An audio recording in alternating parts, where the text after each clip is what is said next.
the conference. Can I hear some noise? Yeah.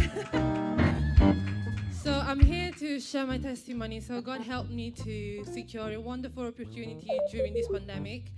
I decided last year that I wanted to leave my job this year, so I started applying in November. I went back for my Christmas breaks and I found this amazing job. However, it's in Newcastle. So let me explain. Let me give you a bit of background. My family is in Newcastle. I live here, and I'm not trying to go back anytime soon.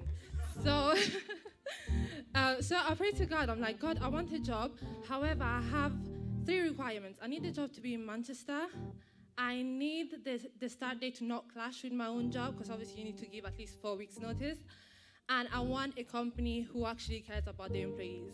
That's all I want. So I find this job now. It's an okay company. However, it's not in Manchester, and I don't know anything about the company culture. On top of that, great job role. However, I didn't think I met all the requirements, but I felt led to apply anyways. So I applied, and somehow I'm at the last stage of the interview. And I think to myself, I'm like, wow, so this is actually happening.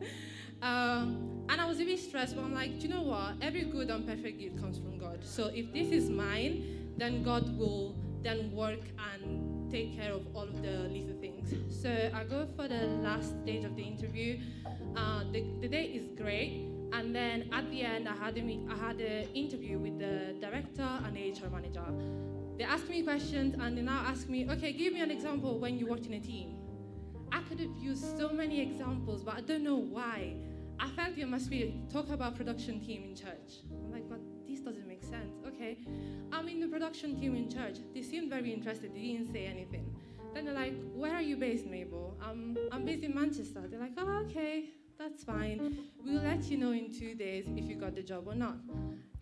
In the meantime, add us on LinkedIn. I'm like, okay. I added them on LinkedIn, and now see that this company was nominated Best Place to Work in by Glassdoor. I'm like, okay, company culture, tick.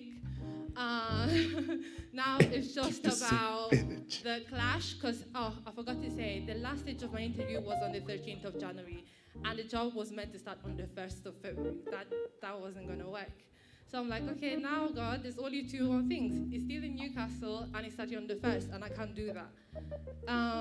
They get back to me 2 days later, and they're like, hey, Mabel, you got the job. And the director was very impressed by you working in church. We wouldn't want to take you away from all of those responsibilities. Energy, keep the same energies. Are you mad? Sorry. Man. So they're like, we have some offices in Salford Keys. You can stay in Manchester. I'm like, oh, okay. And then they go like, oh, by the way, don't worry about the start date. We will accommodate you to whenever you need it to. So keep the same energy. Keep the same energy. And then all of that followed by an email by my director, in which she said that she was very impressed when I told her about the production team, because she was a filming enthusiast herself. So basically, God used what I do in church for him to make me stand out. Energy, keep the same energy. Keep the same energy.